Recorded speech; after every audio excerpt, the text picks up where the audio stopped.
Iftikhar on 16, and he's cutting loose. That is a mega hit.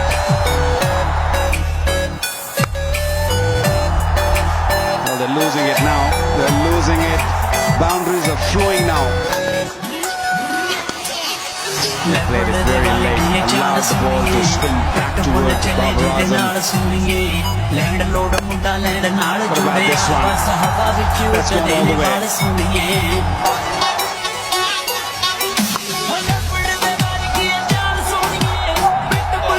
Giving himself a little room, and that's not good fielding. The